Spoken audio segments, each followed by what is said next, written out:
connais pas les Koulouna.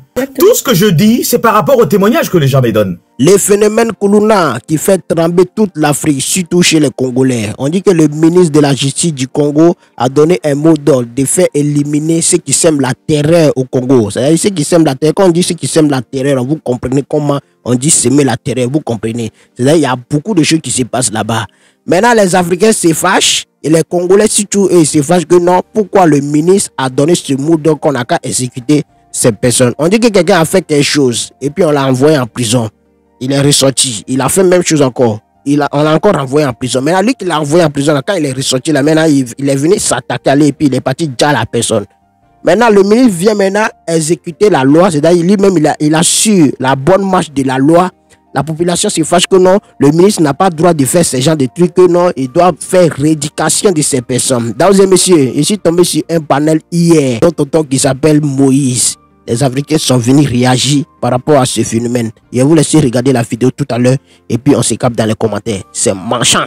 Je veux que nous puissions beaucoup plus avoir un débat de Congolais que nous sommes, le débat des citoyens. C'est-à-dire que ce phénomène touche nos populations, non pas seulement à Kinshasa, mais ce phénomène touche toutes les couches de nos populations à l'intérieur du pays, c'est-à-dire Lubumbashi, Kananga, Mbujimaï, Likasi, Sankuru, partout. Mais nous commençons d'abord par Kinshasa. Il faut éradiquer ces fléaux. Moi, je pense qu'à un moment, il faudrait... J'ai comme l'impression qu'on ne mesure pas la gravité de ce phénomène grandissant, qui est le phénomène Koulouna. Plusieurs, en fait, sont déconnectés de la réalité de la RDC, vivant à l'étranger. Ils ne mesurent pas vraiment. Moi, je pense que je comprends le point de vue... je comprends le point de vue de la majorité de ces personnes qui montent en disant que oui, il faudrait chercher peut-être d'autres solutions alternatives et tout. Mais moi, je me dis, à un moment... il faudrait qu'on arrête un peu de vouloir une chose et son contraire à la fois. Je m'en explique. Sachant déjà d'entrée de jeu, sachant que la machine judiciaire de notre pays est malade, on ne peut pas demander à notre justice actuelle de résoudre tous les maux de la RDC. En fait, c'est de la mauvaise foi. Parce que je vois certaines personnes monter et dire oui, vous êtes en train de vouloir tuer les Koulouna, mais... je vais dire déjà, je vais pas dire tuer parce qu'on risque de me signaler.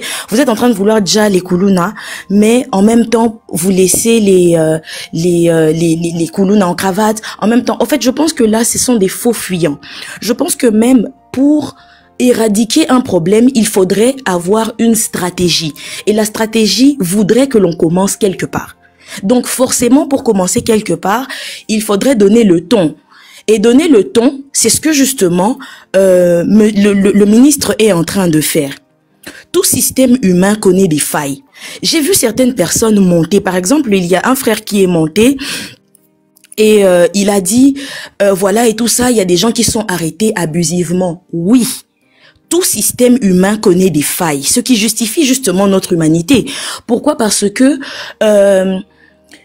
voilà, en fait, les abus, il n'y a pas que des abus au Congo, encore moins en Afrique. Et moi, je me pose la question de savoir, au fait, qu'est-ce que nous voulons réellement en tant que Congolais? Qu'est-ce que nous voulons réellement? Parce que lorsqu'une minorité dans l'État essaye de se démarquer dans des prises de décision qui vont faire avancer les choses positivement, on s'y oppose. Lorsque ces mêmes personnes ne font rien, on se sent, voilà, je sais pas, on s'indigne. Mais finalement, on veut quoi? Parce que à la fois, ce monsieur est en train de mettre... Ce n'est même pas qu'il est en train de mettre en place quelque chose de nouveau. Ça existe déjà. Ça existait déjà avant même 1960. Ça existait déjà. Bon, maintenant, dites-moi ce que vous êtes en train de proposer comme solution. Parce que j'en ai entendu quand même plusieurs. Il y a les travailleurs sociaux qui sont montés, qui parlent de, voilà, réinsertion. Il y a les psychologues qui vont monter, qui vont dire réinsertion. J'ai vu certaines personnes parler même de, voilà, et tout ça, il faudrait des formations, leur donner les armes. Ces gens-là pourront aider dans la police. Mais attendez. Dites-moi, toutes ces solutions-là, de vous à moi, soyons francs, toutes ces solutions-là sont des solutions à court, à moyen ou à long terme. Parce que la solution qui est proposée en ce moment est une solution à court terme et une solution qui, dans son exercice, va pousser justement la réinsertion avec... Voilà, justement, même la réinsertion. Avec quel argent? Et moi, je me pose la question de savoir, cette solution qui est proposée en ce moment, c'est une solution choc qui, en plus d'être efficace, va faire peur. En fait, vous n'avez pas vécu le phénomène Kuluna et je peux vous comprendre, mais à un moment, je refuse de vous comprendre parce que je me dis, lorsqu'on parle de délinquance et tout ça, lorsqu'on parle des États-Unis, moi, j'ai jamais vu les Africains se lever et dire que ouais, aux États-Unis, là-bas aussi, on déjà les gens. Je ne vous ai jamais vu faire ça. Mais pourquoi, lorsqu'il s'agit simplement de l'Afrique, c'est à ce moment-là que vous vous levez? Pourquoi on parle seulement voilà, de la CPI, on parle de cette des pseudo-droits humains uniquement lorsque les nations africaines décident de se lever. Mais à l'image même de ces gens-là qui ont rédigé toutes ces lois-là qui régissent le monde aujourd'hui. Pourquoi je n'ai jamais entendu les Africains s'indigner du fait et que aux États-Unis, on déjà les gens? Aux États-Unis, n'avez-vous jamais entendu parler d'injection létale? N'avez-vous jamais entendu parler de ça? Est-ce que ce sont les Africains qui ont, les Africains qui ont inventé ça?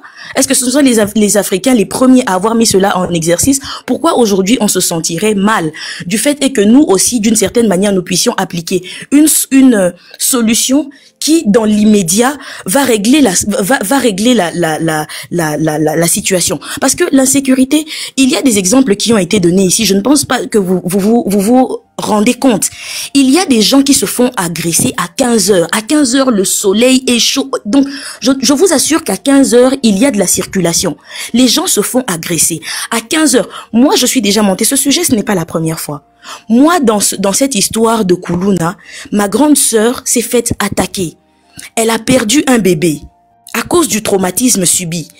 Dans cette histoire de Kuluna, mon grand frère a failli perdre sa vie à bord de son véhicule. Dans cette histoire de Kuluna, j'ai perdu un ami qui était aussi un partenaire d'affaires en fin d'année même. On en a parlé même sur certaines pages d'information. Donc je me pose la question de savoir, les Africains, qu'est-ce que nous voulons? Est-ce que nous pensons que une nation, un pays se dirige avec de la gentillesse? Parce que j'ai vu des gens émettre des avis tels que non, il faudrait être gentil. La gentillesse ne mène nulle part. La gentillesse n'emmène même pas au paradis. Rassurez-vous de cela. Donc ce n'est pas avec la gentillesse que l'on va diriger une nation. Non, arrêtons de nous tromper. Une nation aussi grande que la RDC devrait souffrir de manque d'investissement à cause de la psychose créée par les délinquants, par les Kuluna. Vraiment? Vraiment? Donc vous pensez que nous les Africains, tout ce que nous avons, voilà, c'est juste notre hospitalité, nous avons juste notre hospitalité. Mais aujourd'hui, nous souffrons à cause de cette hospitalité. Aujourd'hui, à cause de ce bon cœur que nous avons, justement, de cette gentillesse que nous avons, nous avons vu tous les abus dont nous avons été victimes depuis des années, des siècles et des siècles. Et aujourd'hui, alors que certaines personnes veulent taper du poing sur la table et dire non, ben, il y a quand même des gens qui se lèvent pour dire que non, voilà et tout ça, cette situation. Mais oh, à un moment, posons-nous les bonnes questions. À un moment, posons-nous les bonnes questions. Qu'est-ce que nous voulons pour nos nations? Qu'est-ce que nous voulons pour nos nations? Moi, je pense que mon avis est déjà connu sur ce panel. Pour moi, la peine de mort, je suis d'accord. Surtout pour qu'en ce moment, en ce moment, vous ne vous rendez même pas compte de l'effet que ça a. Papa Moïse a cité cela au départ lorsqu'il était en train de dénoncer le sujet et tout ça. Il a parlé de ce Kuluna qui a menacé un policier. Imaginez-vous, attendez, mettez-vous un peu dans la peau de ce policier-là. Vous savez ce Kuluna combien de fois il a été arrêté? Peut-être qu'il a été arrêté 3 fois, peut-être 4 fois, peut-être 5 fois. Mais il n'a pas froid aux yeux de dire à ce monsieur que j'ai retenu ton visage et que lorsque je serai relaxé, je te trouverai et que je te ferai la peau. Mais nous sommes encore là en train de dire que oui, c'est trop dur comme sentence, je pense qu'on devrait les réinsérer. Les réinsérer dans quoi? Les réinsérer dans quoi? À quel niveau? Comment ça va se passer? Est-ce que vous avez une taxe ou je sais pas moi, une somme d'argent que vous avez mis, que vous pourrez mettre à disposition pour réinsérer ces gens? Parce que les réinsérer, ça demandera de créer des espaces justement où ces gens-là seront placés. Ça demandera. Donc vous n'imaginez même pas les fonds que ça va demander. Et entre-temps, la population entre-temps au fait, ça sera comment? Dites-moi, essayez de m'expliquer. Pendant qu'ils seront en train d'être réinsérés là, les autres Koulouna qui seront dans la rue, la population, la psychose qu'il y a, ça sera comment? Moi, je me dis à un moment, essayons de ne pas trop être dans les sentiments. Essayons d'être logiques dans notre façon de réfléchir. Et si même, par exemple, le sujet nous dépasse, on pourrait même se taire. Moi, je pense qu'on pourrait même se taire et juste observer.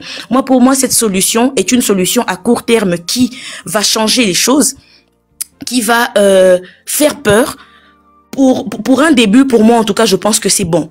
Toutes les autres propositions ne sont pas mal. Réinsertion, je sais pas moi, les psychologues vont proposer peut-être que voilà, on rentre dans leur tête et tout des trucs comme ça. Ok, on est d'accord avec ça, mais pour le long terme. Mais pour le moment, c'est la seule solution. Vous savez, mais sans vous couper la parole d'ailleurs, tu vas continuer un peu.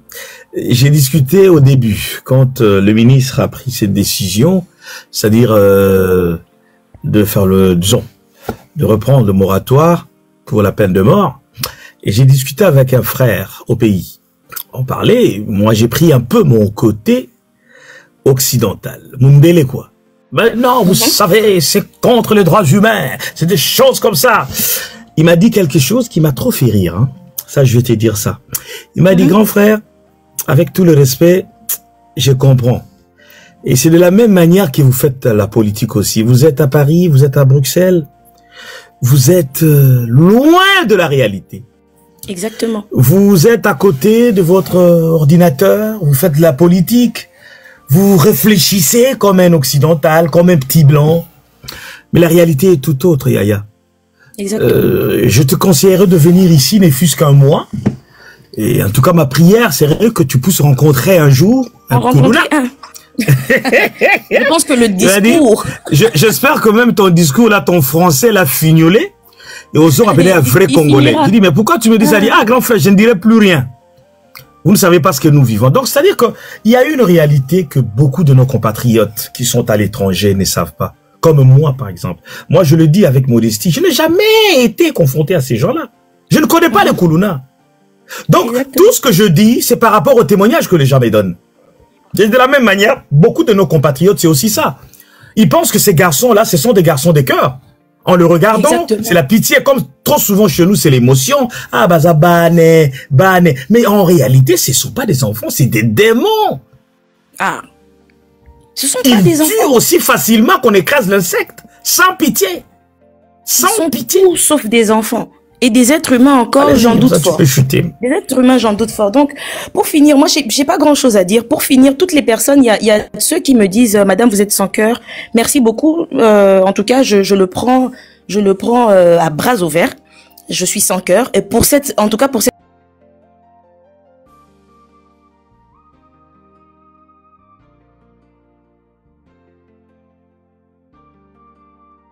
lorsque c'est les États-Unis, on dit oui, c'est la plus grande puissance. Eux, au moins, on peut comprendre. Eux, on peut les excuser lorsqu'ils font toutes ces choses-là.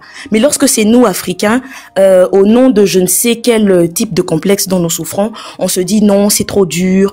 On se dit voilà, c'est trop dur, vous n'avez pas de cœur. Ok, moi j'accepte de pas avoir de cœur. J'ai perdu un neveu ou une nièce que ma sœur portait dans son ventre. J'ai failli perdre ma grande sœur. J'ai failli perdre mon frère. J'ai perdu un ami. Et grâce à cela, aujourd'hui, je dis, je suis pour la peine de mort. Et que vous puissiez me dire que je suis sans cœur, ça ne changera rien à ma vie. Ah non, c'est pas question d'être sans cœur. Mais que ces Koulouna continuent de joncher les rues de Kinshasa. Ça, pour vous, c'est avoir du cœur. Je vous dis chapeau bas, mais j'aimerais bien que vous puissiez un jour les rencontrer. Et je verrai si votre discours ne changera pas aussi. Je me mute. Merci beaucoup, merci. Chacun donne son point de vue. Hein. En tout cas, c'est pas parce que quelqu'un dit qu'il est d'accord, il est pour la peine de mort, qu'il est sans cœur. Aux États-Unis, on tue, même si tout à l'heure,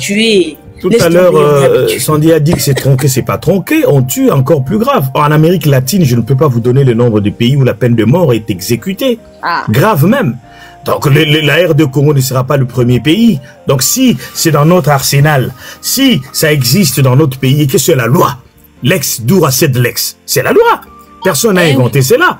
Si c'est la loi, c'est la loi. Si ça n'existait pas, on va dire, bon, c'est contre le droit de l'homme. Mais si c'est notre loi, pourquoi seulement la loi française serait meilleure que la nôtre parce que c'est le blanc? Pourquoi la loi belge serait meilleure que la nôtre parce que c'est le belge? Nous aussi, nous sommes Congolais, nous avons nos mœurs, nous avons nos lois. Si chez nous, la peine de mort est appliquée et que c'est dans la loi, eh bien, allons-y. C'est la loi, l'ex dura c'est l'ex. Bon, nous avons... à ce proverbe que vous avez dit, moi je vais en ajouter un, Oderint dum metwant, c'est-à-dire, voilà. Ils me haïssent pourvu qu'ils me craignent. Et moi je pense que c'est ce qui est applicable dans notre nation. Merci. C'est la démocratie. Sandy, ton rire là était un rire moqueur. Allez-y, Clova. Oui, meilleur vœu, Papa Moïse. Depuis janvier, on ne s'est pas parlé. En tout cas, bonne année à toi. Bonjour à Sandy, maître. Et bonjour au panel. Moi, je pense que je vais commencer par là où la dame elle a terminé. Personnellement, et je pense que la majorité des gens, aucune personne normale ne peut défendre ces jeunes gens qui commettent des crimes à Kinshasa. En même temps, je trouve ça trop facile de prendre l'exemple des États-Unis quand il s'agit d'exécuter, mais quand il s'agit de développer les pays, et non, on n'a pas le même budget que les États-Unis. Donc, c'est des poids, des mesures. Donc, c'est facile quand il fait... C'est les mêmes lois. Hein? On a aussi les lois, les lois de finances, pareil comme aux États-Unis. Là, on les met pas en place. Mais ça pose problème à personne. Mais quand il s'agit d'exécuter les gens, voilà, les États-Unis les font, la France les font, nous allons le faire. Je suis tout à fait d'accord, je partage votre avis. Je suis tout à fait d'accord avec vous. Par contre, moi, la question que je me pose, Papa Moïse, comme je l'ai dit au début, je suis tout à fait d'accord que ces jeunes gens, si c'est recommandé par la loi qu'ils soient exécutés, je m'incline par rapport à la loi. Je peux pas faire le contraire. Maintenant, je me pose la question, la complexité de ces affaires. Comment démêler les vrais du faux? Comment voir les vrais et les faux Kuluna? En sachant qu'on a des témoignages qui parlent de tout et de rien. Vous en avez eu 2 ce soir. 2 témoignages qui incitent qu'il y a un innocent photographe venu de Matadi, en rentrant chez lui, s'est fait braquer, ramené au parquet, déclaré Kuluna, qui va peut-être subir aussi cette peine de mort. Il y a un monsieur qui est monté pour vous donner les détails, qui est à Kinshasa, qui vous dit, écoutez, moi je suis à Kinshasa, ce que nous voyons aussi, la police est complice. C'est-à-dire une police mal payée, et pour se faire racketter, parfois utilise les mêmes Kuluna pour se faire les poches. Et par rapport à ça, on est dans un pays qui a la corruption facile. Vous pouvez être en conflit avec une personne. Et que cette personne-là, par rapport à votre conflit, ayant un peu plus de moyens que vous, arrive à corrompre beaucoup de gens dans le quartier et te déclarer comme Kuluna. Vous vous défendez comment? Sachant que le mot Kuluna est devenu hostile à tout le monde. C'est là où vous comprenez pas la gravité. Après, moi, je comprends toute la détresse que causent ces jeunes gens. Mais c'est quand même complexe. C'est quand même complexe de prendre quelqu'un comme ça et d'aller exécuter parce qu'il y a des témoignages d'un tel. Et là encore, mais papa, moi je te laisse parler. Non, tu vas continuer, mais je vais juste te dire que il y a toujours des dommages collatéraux, hein, il y a toujours des bavures, hein, ça existe partout. Vous savez, le nombre des innocents tués aux États-Unis, nous avons même vu des innocents libérés après 70 ans de prison. Des bavures ou de fautes ou des erreurs, ça existe partout. La RD Congo n'est pas exemple de ça. C'est un pays aussi, nous sommes en apprentissage de la démocratie. Cette justice n'est pas la justice divine, hein, c'est la justice humaine. Hein, donc, il y a toujours de dérapage dans ces genres des choses. Hein. Et là, au bénéfice des doutes, je te comprends. Je ne dis pas que ce que tu dis est faux, mais il ne faut pas penser que nous aurons une justice juste, équitable, parce que c'est la RD Congo à nous. Il y aura toujours des bavures, il y aura des erreurs, il y aura des innocents qui vont tomber. Ben, c'est ça. C'est la rançon. Allez-y, papa. Malheureusement, moi maintenant, je plaide pour ces innocents-là. J'ai pas envie que quelqu'un qui n'a rien fait puisse payer par rapport à ça. Qu'à cela ne tienne. Maintenant, je me repose la question. À quel moment le ministre de la Justice s'est rendu compte que le Kuluna était dangereux? Le mec arrive au pouvoir, la première des choses qu'il fait, il ouvre les portes de Makala, la prison centrale. Il sort tous les Kuluna. Et bizarrement, quelques temps après, il y avait déjà ce phénomène-là. Maintenant, ça s'intensifie. Ça devient encore beaucoup plus violent. Maintenant, je me pose la question. Quel a été son objectif d'ouvrir les portes pour sortir des gens qui étaient condamnés et qui purgeaient leur peine et en majorité condamnés pour ces crimes de Kuluna? Et aujourd'hui, on se retrouve avec la même personne qui a sorti ces gens-là pour leur dire, écoutez, je vous ai sorti, je vous arrête pour aller vous vous condamnez à mort. Là, Clova, je ne défends pas les ministres, mais je crois qu'on va faire un peu du droit là. Le ministre n'a pas libéré de condamnés. Le ministre a libéré des présumés qui n'étaient même pas jugés au-delà de 2, 3, 4, 5 ans. Il y en a même parmi eux qui étaient arrêtés. Papa Moïse, est-ce que ne savaient même pas. C'est son travail, s'il te plaît. Non, attendez, quel est le rôle du ministre? Vous avez la Constitution? Je vous pose juste la question. Si vous avez la Constitution, si vous pouvez nous dire le rôle du ministre de la Justice. Jojo, quel est le rôle du ministre de la Justice?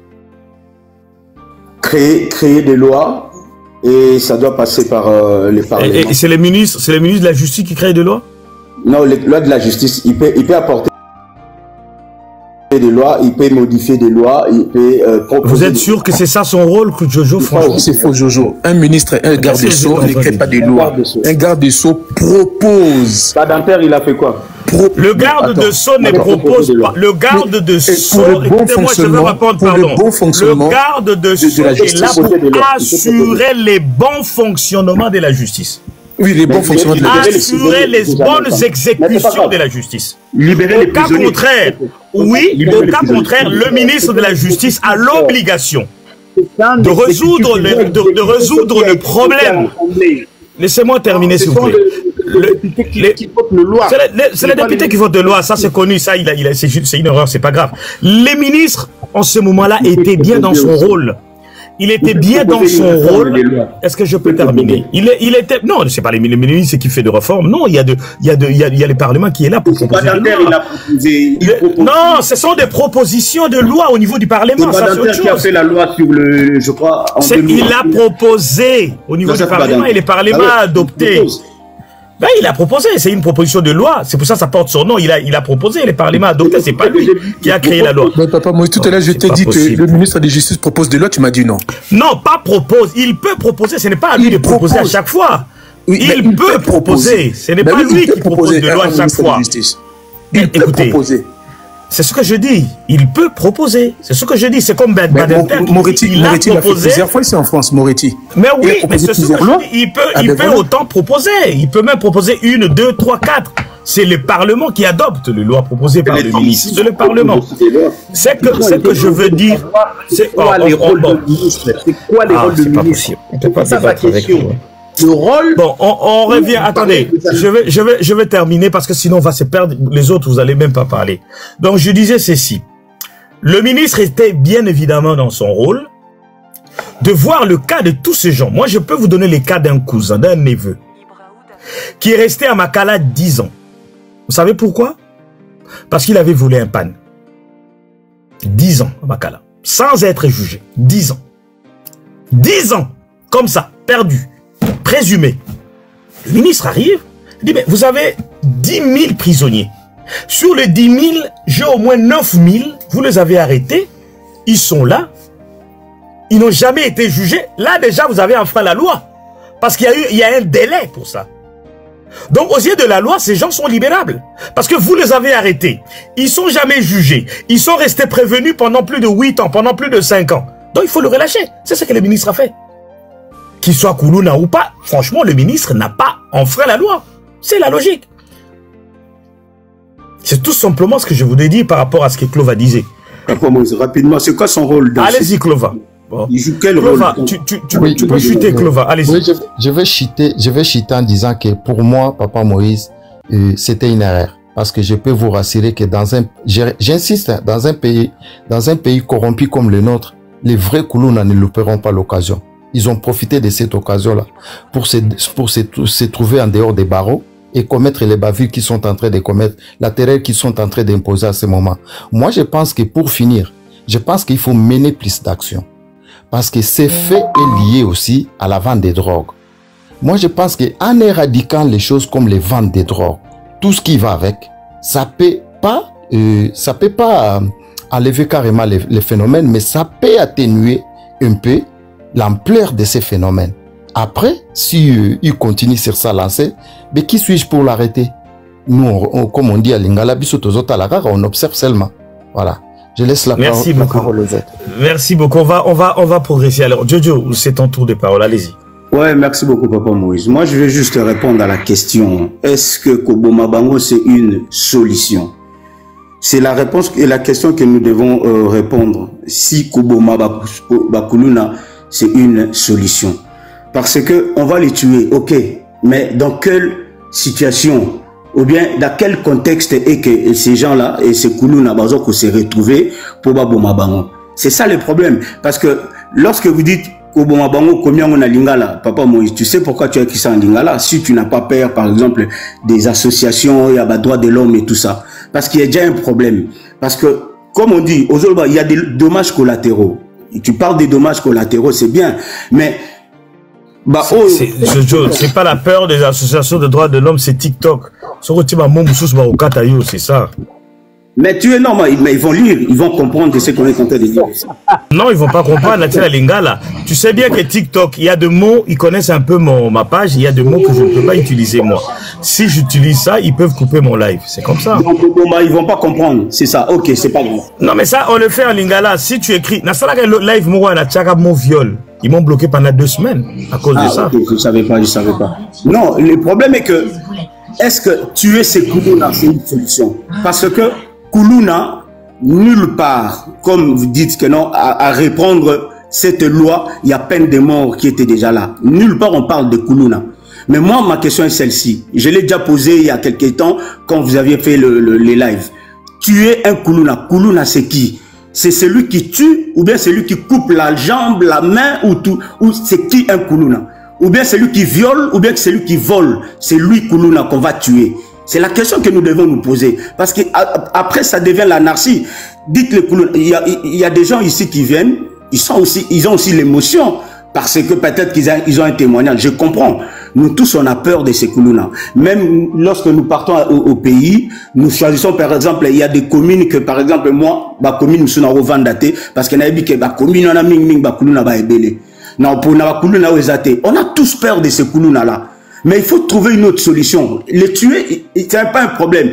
À bout portant comme ça, par exemple, lorsqu'ils font des problèmes na bango, bakutani, bazobo mabatu, ou bien bazo menacer batu. Ce nga policier, na bête massas directement, koufi.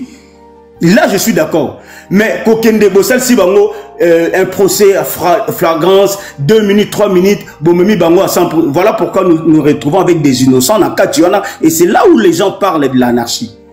Vous voyez, c'est là où les gens parlent de l'anarchie parce que... Mais Jojo, moi je te laisse parler, excusez-moi, je vais te laisser vraiment parler.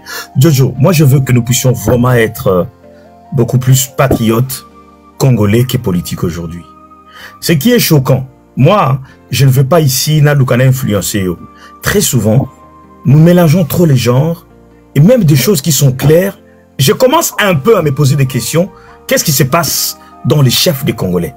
C'est-à-dire au bout d'un moment, c'est comme le général de Gaulle à 69, il avait traité le français de veau. Parce qu'il n'arrivait pas à comprendre quel genre de peuple ils étaient. Parce que tout ce que le général de Gaulle avait fait pour eux, en 69, ils l'ont rejeté en masse. Au bout d'un moment, ils ne comprenaient pas. Moi, aujourd'hui, je n'arrive plus à comprendre qu'est-ce que nous sommes. Qu'est-ce que nous sommes? Nous voulons quoi? Il y a une situation de Rolanga Jojo qui se présente aujourd'hui, qui devient incontrôlable. Ce que vous ne pouvez pas imaginer, Jojo, c'est que ce qui se passe aujourd'hui dans notre pays s'apparente à ce qui se passe en Haïti. Aujourd'hui, l'Haïti n'existe plus. Je parlais encore de l'autre État là en Amérique latine, que le président là a eu des solutions à ça. Nous donnons des déclarations politiques. Ça, c'est politique. Moi, j'étais comme vous, hein, Jojo. Il y a quelques jours, hein. Non, c'est contre les droits de l'homme. Qu'on arrête ça. Ça, c'est le populisme. Ils font n'importe quoi. J'étais comme ça. Mais avec beaucoup de recul, j'ai réfléchi. Je réalisais que non. À des situations graves, il faut des solutions sévères et graves. Merci Fabien Salvador. Parce qu'aujourd'hui, moi, je te demande aujourd'hui, Jojo, quelle est ta solution? Qu'est-ce que tu proposes pour que cette situation cesse? Parce qu'au moment où nous parlons, Jojo, aujourd'hui, il y a encore quelques jours, les gens ne pouvaient plus se promener à Kinshasa. Au Latimois Blujou, au Katayo. Tu marches un peu la nuit, à 10 h, à 8 h, moi, ma tante s'est fait agresser devant chez elle, à 9 h du matin. 9 h du matin. C'est-à-dire que l'insécurité totale. Maintenant, qu'est-ce que toi, Jojo, je te pose cette question, donnez-nous ta solution. Je sais que tu vas développer, je te comprends. Ça, c'est vraiment la liberté. Donne-nous ta proposition et ta solution pour éradiquer ces fléaux. Vous avez la parole, mon frère. Je n'ai pas dit ça. Donne-nous ta solution. C'est que toi, tu as. Toi, c'est que tu as. Propose-nous. On va écouter ça. Ok, ça va. Non, dans la solution, je vous en prie. Pour moi, il faut financer. Pour moi, il faut budgétiser. Il faut mettre le budget dans le quartier. On n'a plus de chefs du quartier. On a eu des chefs du quartier ou bien dans le commissariat ou bien dans la commune. Agents, pas seulement des policiers, pas seulement l'armée, mais recruter jeunes pour faire face. Il y a un ami, il y a un frère ici qui a parlé du Nigeria. Je crois, je ne sais pas si quelque part j'ai entendu un frère dans le Nigeria, ce n'est pas l'armée ou bien les policiers qui ont réglé ces problèmes. Ezali jeunes Moussous, on a des jeunes sportifs Bazali, qui ont utilisé bango pour maîtriser Elokwana. Même si on ne veut pas parler de la politique, on va parler de la politique parce que ils sont là pour ça. La preuve en est que le ministre, comme je l'ai dit, le ministre de la Justice, c'est un politicien. Donc c'est aussi une mesure politique au Bazozoa. Donc il faut totalement politique, qu'on le veuille ou pas, on doit parler de la politique. Et la politique, c'est la gestion des villes. S'il y a moyen, mettre de l'argent, par exemple, dans un quartier ou bien dans la commune, recruter des jeunes pour faire face à Kuluna. Parce que moi, je me pose des questions, Papa Moïse. Au lobby Awakene, ce n'est pas le ministre qui a mis cette mesure. Ce n'est pas le ministre. Il a trouvé cette mesure, ou bien c'est le président qui a mis cette mesure. Ce n'est pas un problème. Maintenant, il faut se poser des questions. Quel est le rôle du ministre dans cette affaire? Il joue quel rôle? On doit se poser aussi la question. Parce que le Kuluna, qui est Kuluna et qui ne l'est pas? Quand est-ce qu'on est Kuluna? On peut aussi se poser des questions. Quand est-ce qu'on est Kuluna? On est Kuluna lorsqu'on tue. Parce que la peine de mort, c'est plus que lorsque vous tuez, on va aussi vous tuer. La peine de mort, c'est quand vous volez. Est-ce qu'il y a aussi la peine de mort, par exemple, lorsque vous rackettez quelqu'un? Posez-nous la question. Je peux racketter quelqu'un, ok. Est-ce que je mérite la peine de mort? Papa Moïse, c'est peut-être pour nous ramener à réfléchir. C'est vraiment pour les gens qui réfléchissent. Posons-nous la question. Kuluna, c'est celui qui vole, qui rackette, c'est celui qui viole, ou bien c'est celui qui tue. La preuve en est qu'on a des innocents. Ok, comment est-ce qu'ils ont vérifié?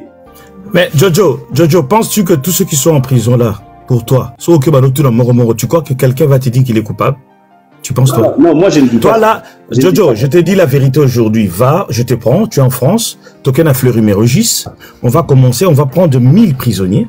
On va commencer à le questionner tous. Aucun ne te dira que je suis coupable. Ils vont te dire je suis innocent.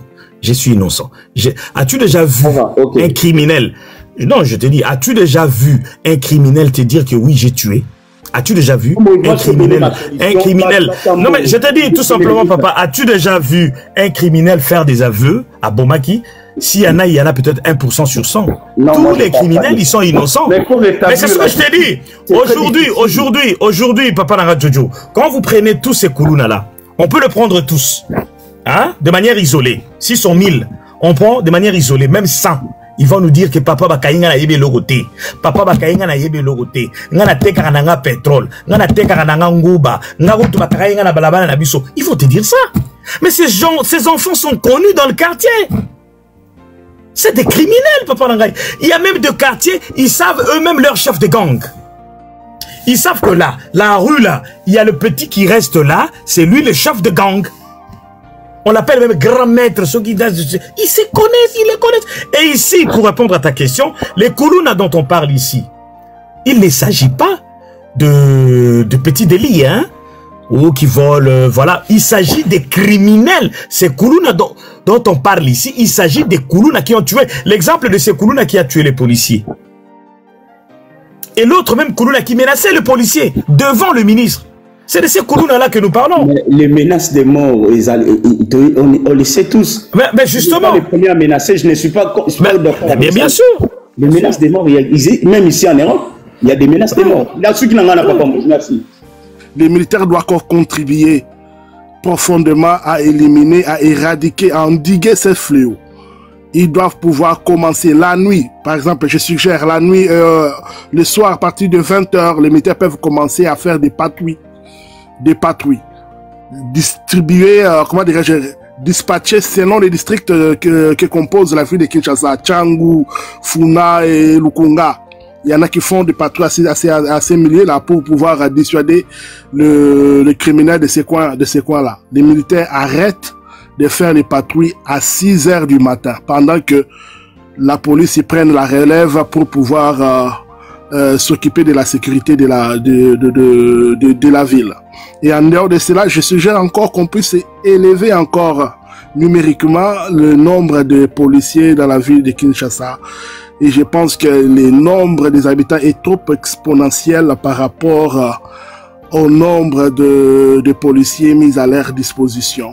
Il doit pouvoir, de ce côté-là, faire un peu du travail, élever le nombre de policiers ainsi que la formation garantie pourrait aider encore pour atteindre l'efficacité en sécurisant la population. C'est ce que moi je suggère. Il ne suffit pas simplement d'arrêter et d'envoyer ces criminels dans ces centres-là où on va les envoyer, mais en contrepartie, l'État aussi doit pouvoir améliorer son efficacité pour pouvoir dissuader des mesures dissuasives pour empêcher de telles scènes qu'ils puissent se voir les jours dans notre centre-ville.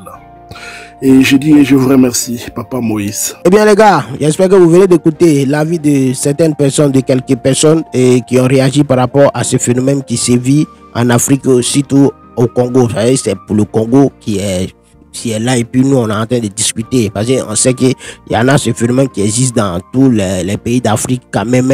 Bon les gars, qu'est-ce que vous en pensez par rapport à cette situation? Laissez vos avis dans les commentaires, mais surtout n'oubliez pas de vous abonner à la chaîne et de partager la vidéo au massivement. C'était votre rebelle Agbala Agba, le Kaka, le Kagoulé, l'homme qui vous défend toujours quand on parle mal de vous et qui parle de vous quand on vous oublie. Portez-vous bien, on est ensemble. À ciao.